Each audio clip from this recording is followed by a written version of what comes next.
चश्मा वाला सैया चश्मा वाला दिलावा के कारी के ले जाला सैया चश्मा वाला दिलावा के कारी के ले जाला सैया चश्मा वाला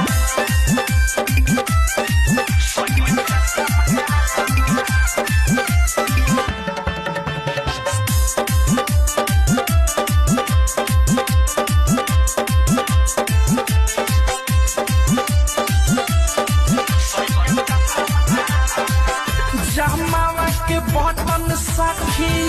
राखलन खोल के